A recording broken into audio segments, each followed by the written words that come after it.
rekan-rekan mahasiswa Unusia, Prodi Hukum yang saya hormati. Kita bertemu kembali dalam mata kuliah pengantar hukum Indonesia, sesi 6, di mana dalam kesempatan ini kita akan mendiskusikan tentang sejarah hukum Indonesia. Pengetahuan ini sangat penting bagi kita karena dengan mengetahui sejarah hukum Indonesia ini kita bisa memahami bagaimana awal mula perkembangan sistem hukum di Indonesia ini. Dari mana sistem hukum Indonesia yang saat ini berlaku ini dibangun, pilar-pilarnya dari mana, unsur-unsur yang berkontribusi dalam pembentukan sistem hukum di Indonesia itu apa saja dan lain sebagainya. Jadi dalam kesempatan ini kita akan mendiskusikan sejarah hukum Indonesia, di mana beberapa submateri yang akan kita diskusikan adalah meliputi tentang sejarah hukum pada masa prakolonial, pada masa kolonial, serta pada masa setelah kemerdekaan. Oke. Jika kita berdiskusi atau berbicara tentang sejarah hukum di Indonesia, maka kita perlu mengetahui bahwasannya hukum di Indonesia ini sebenarnya terbentuk dari campuran beberapa sistem hukum yang telah ada sebelumnya. Jadi yang pertama adalah hukum adat, yakni hukum yang asli berkembang dan berlaku di wilayah Nusantara ini. Yang kedua adalah hukum agama, yaitu hukum agama yang berlaku di Indonesia pada masa itu. Dan yang ketiga adalah hukum Eropa. Jadi ketiga sistem hukum ini telah ada sebelum Indonesia merdeka, dan ketiga sistem hukum ini berkontribusi dalam membentuk sistem hukum di Indonesia, terutama pasca kemerdekaan. Nah, bagaimana ketiga sistem hukum ini berkontribusi dalam membentuk sistem hukum di Indonesia? Jadi ketiga sistem hukum ini, baik hukum adat, hukum agama, dan hukum Eropa, ini hidup di dalam keseharian bangsa Indonesia sejak zaman dahulu kala. Dan karena adanya proses asimilasi, sistem hukum ini kemudian bercampur dan ini membentuk sebuah sistem hukum baru, yakni sistem hukum Indonesia. Sistem hukum Eropa, sistem hukum adat telah lama muncul dan itu hidup dan berkembang di dalam komunitas-komunitas tertentu di wilayah Indonesia, baik itu hukum adat Sunda, hukum adat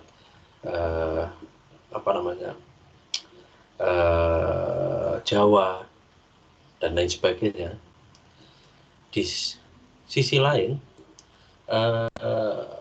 dengan menyebarnya agama, beberapa agama di Indonesia, baik itu Hindu, Buddha, Islam, dan sebagainya, ini juga diikuti dengan penerapan sistem hukum dari masing-masing agama itu. Dan hukum agama kemudian di beberapa aspek menggantikan hukum adat, tapi di beberapa bagian lain juga saling melengkapi atau komplementer. Dan ketika penjajah Belanda hadir, mereka juga membawa sistem hukum Eropa. Meskipun sistem hukum Eropa ini awalnya diterapkan hanya di kalangan mereka sendiri, tetapi ketika mereka semakin kuat posisi politiknya, mereka juga memperlakukan sistem hukum Eropa untuk masyarakat pribumi. Dan dari percampuran inilah kemudian membentuk sistem hukum Indonesia. Nah, jika kita lihat secara periodis, secara periode waktu, secara hukum di Indonesia ini sebenarnya bisa dibagi menjadi tiga fase. Yang pertama adalah fase kolonial, fase prakolonial, yakni fase di mana hukum adat dan hukum agama itu berlaku menjadi sistem hukum yang dominan. Jadi fase ini berlangsung ketika penjajah atau kolonial Belanda itu belum masuk di Indonesia. Jadi pada fase ini kita bisa, atau sejarah mencatat setidaknya ada sistem hukum yang berlaku dan berkembang pada era kerajaan Hindu-Buddha. Pada masa ini beberapa kerajaan Hindu dan Buddha ini menerapkan sistem hukum mereka, baik pidana maupun perdata. Dan demikian juga zaman kerajaan Islam, zaman kerajaan Demak, kerajaan Mataram Islam, kemudian kerajaan Islam di Cirebon, di Samudra Pasai dan sebagainya, mereka juga menerapkan sistem hukum Islam. Jadi ini adalah bagian dari fase awal sejarah hukum Indonesia, di mana pada masa kerajaan tersebut berlaku sistem hukum kerajaan yang diterapkan di masing-masing wilayah kerajaan tersebut, dan berbasis agama yang dianut oleh kerajaan tersebut. Di sisi lain juga berlaku hukum adat. Fase kedua adalah fase kolonialisme, di mana pada fase ini ada periode VOC, ada periode liberal, dan periode politik etis hingga penjajahan Jepang. Jadi periode kolonialisme ini mencakup periode kolonialisme Belanda dan kolonialisme Jepang. Sedangkan fase ketiga adalah fase kemerdekaan, di mana pada fase ini kita bisa pilih mulai dari era Orde Lama, Orde Baru, dan Orde Reformasi. Jadi kalau kita lihat runtutan sejarahnya semacam itu, ada 3 blok besar, ada 3 blok periode waktu yang tercatat dalam sejarah pembentukan hukum di Indonesia. Jadi fase prakolonial, zaman kerajaan, fase kolonial, zaman kolonial Belanda dan Jepang, sama fase pasca kemerdekaan, itu di era Orde Lama, Orde Baru, dan Orde Reformasi. Nah, di masing-masing fase ini corak yang mewarnai sistem hukumnya juga berbeda-beda. Sebagaimana yang saya sebutkan sebelumnya, di fase prakolonial, di era kerajaan, jelas yang berlaku adalah sistem hukum kerajaan masing-masing, misalnya kerajaan Samudra Pasai, kerajaan Siliwangi, kerajaan Pasundan, kerajaan Majapahit, dan lain sebagainya, yang sebagian terinspirasi oleh agama yang dianut secara resmi oleh kerajaan tersebut, dan sebagian juga dipengaruhi oleh hukum adat yang berlaku. Demikian juga dalam di kerajaan-kerajaan Islam. Nah, sedangkan pada fase kedua, fase kolonial, ini ada 3 periode di bawah fase kolonial ini.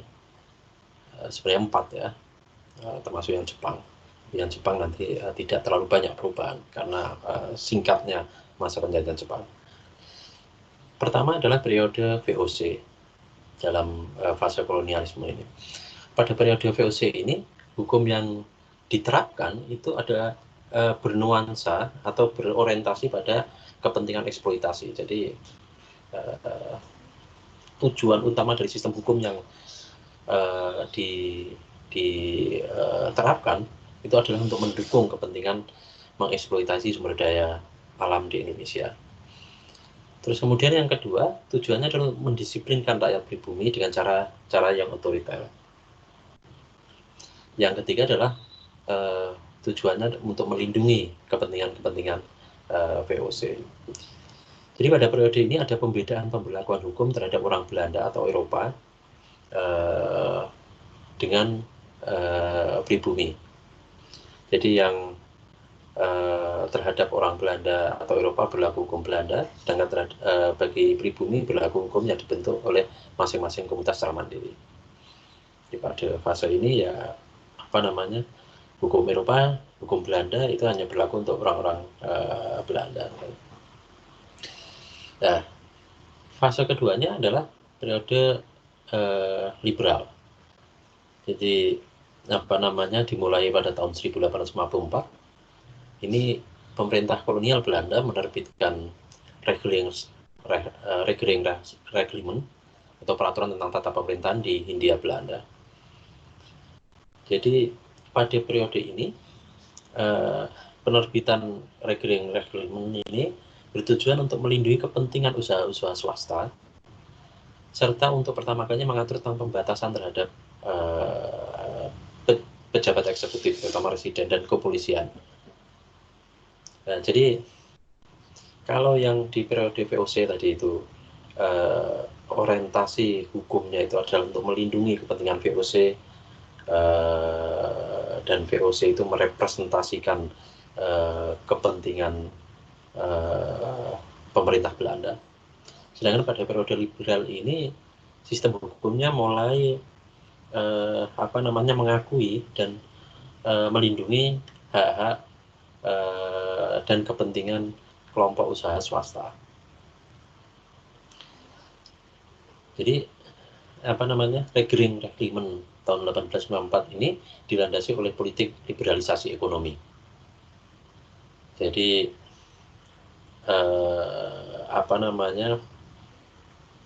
kelompok-kelompok usaha swasta itu didorong untuk hidup, berkembang, dan dilindungi. Meskipun demikian pada periode liberal ini sistem hukum belum mengarah pada upaya melindungi kesejahteraan pribumi. Jadi hanya kelompok-kelompok swasta saja yang periode ketiga dalam fase kolonialisme ini adalah periode politik etis yang berlangsung sampai kolonialisme Jepang ya. Ini dijadikan satu karena memang kolonialisme Jepangnya singkat periode. Pada periode politik etis ini mulai muncul upaya-upaya untuk melakukan pembaharuan hukum untuk memperhatikan kepentingan rakyat pribumi. Jadi ada beberapa perubahan, ada beberapa gebrakan yang dilakukan oleh pemerintah kolonial saat itu.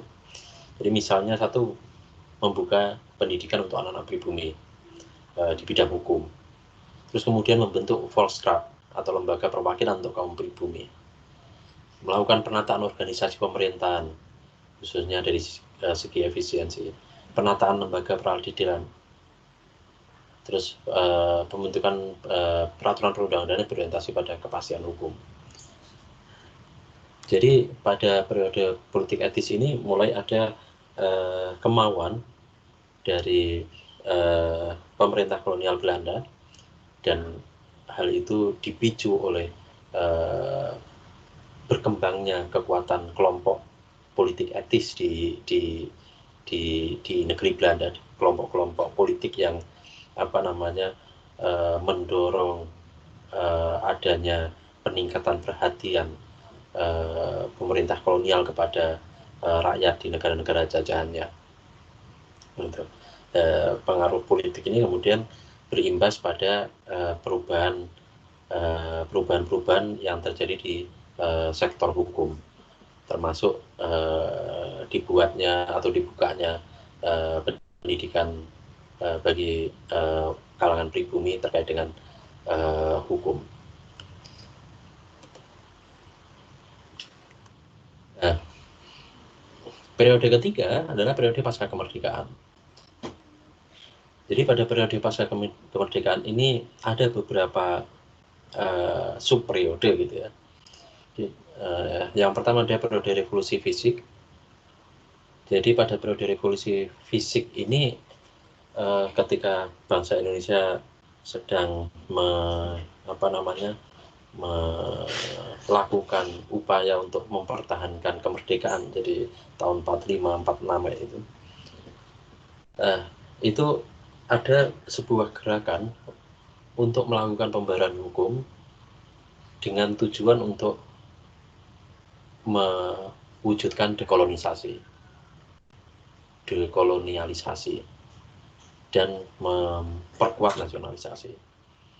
Bentuknya apa? Itu pertama adalah meneruskan unifikasi badan-badan peradilan dengan melakukan penyederhanaan. Terus kemudian mengurangi dan membatasi peran badan-badan pengadilan adat dan swapraja, kecuali badan pengadilan agama yang bahkan dikuatkan dengan pendirian Mahkamah Islam Tinggi. Jadi pada periode revolusi basic ada beberapa gebrakan yang dilakukan. Periode berikutnya adalah periode demokrasi liberal. Jadi pada periode demokrasi liberal yang salah satunya itu ditandai dengan berlakunya konstitusi RIS dan juga undang-undang dasar sementara tahun 50, itu sistem hukum kita itu mulai mengakomodir secara lebih masif pengakuan terhadap hak asasi manusia. Tetapi jadi kalau kita cek di Undang-Undang Dasar Sementara itu ada satu bab khusus tentang hak asasi warga negara, yang itu jumlah pasalnya cukup banyak, sekitar 30-an pasal. Jadi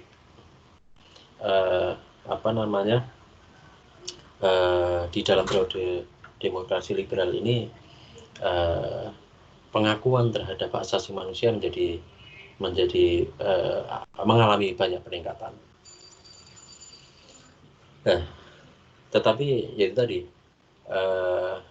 periode demokrasi liberal itu berlangsung sangat singkat karena pada fase berikutnya itu tahun 59 itu Presiden Soekarno saat itu mengeluarkan dekret yang membuat konstitusi dan kembali kepada UUD 1945 dan tidak memberlakukan UUD sementara tahun 50.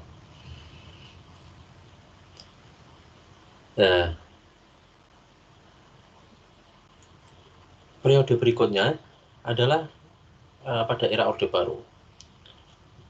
Jadi pada periode ini ada upaya, ada orientasi untuk melakukan koreksi total atas klaim pemerintah Orde Baru, ada penyimpangan yang dilakukan oleh Presiden Soekarno pada masa era Orde Lama.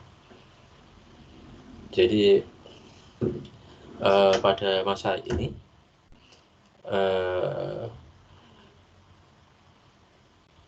pemerintah Orde Baru banyak melakukan gebrakan. Salah satunya adalah dengan membuka pelaksanaan Undang-Undang Pokok Agraria dan membentuk beberapa undang-undang yang bertujuan untuk memudahkan masuknya modal asing. Jadi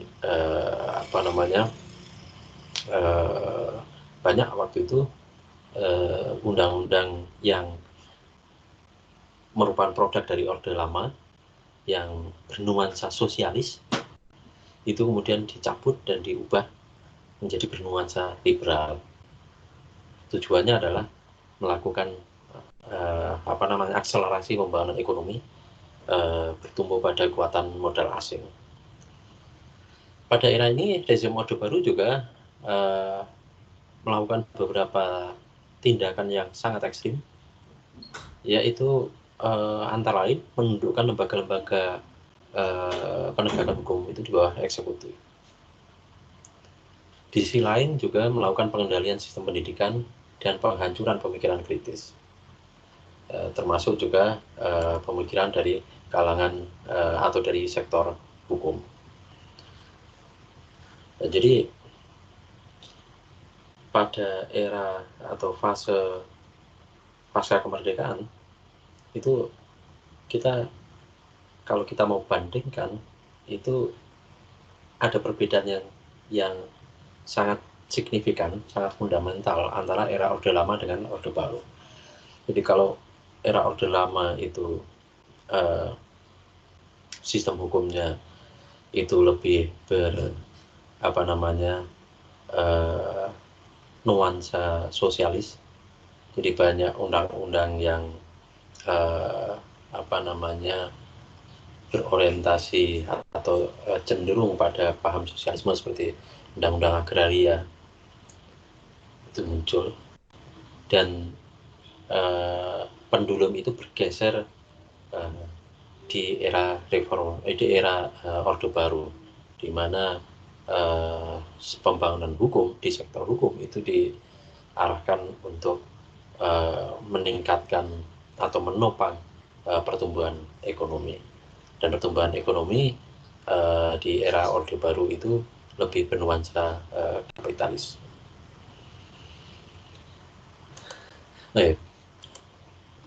Berikutnya ini adalah era Orde Reformasi.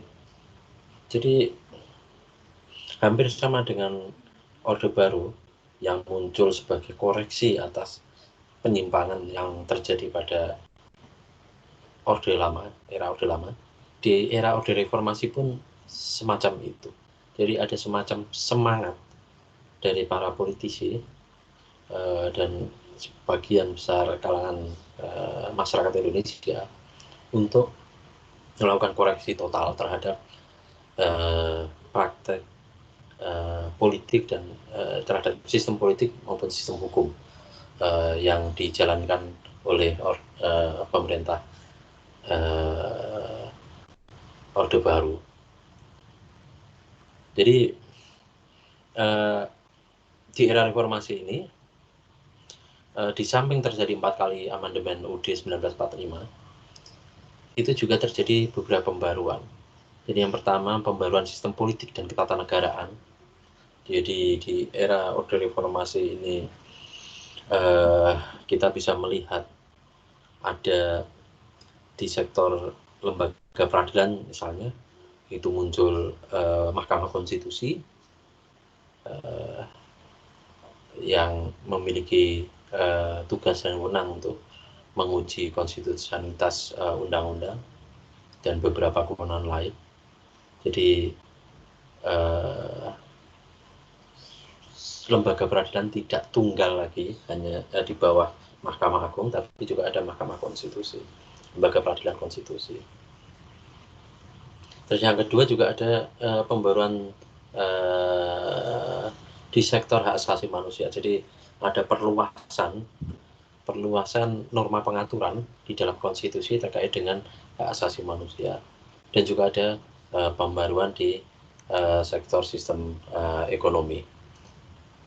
Jadi itu kira-kira sepintas terkait dengan sejarah hukum di Indonesia. Jadi kalau kita lihat dari situ, kita bisa garis bawahi bahwasannya sistem hukum di Indonesia yang saat ini kita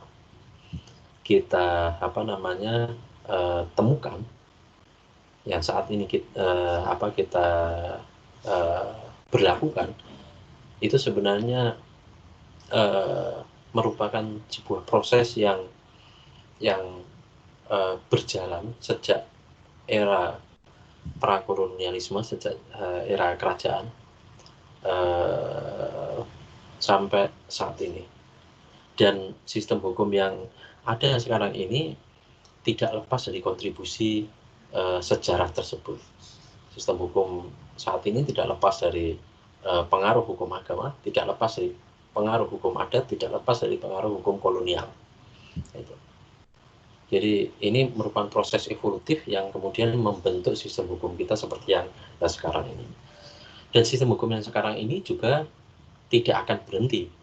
Artinya nanti seiring perkembangan zaman, sistem hukum kita akan terus mengalami perubahan, terus mengalami adaptasi sesuai dengan perkembangan zaman.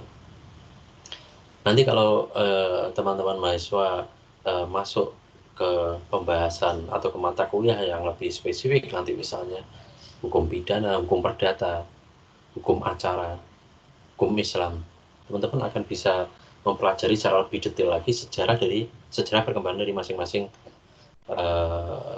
bidang hukum tersebut. Misalnya untuk hukum pidana di Indonesia, itu nanti kita bisa pelajari bagaimana secara perkembangan hukum pidana di Indonesia.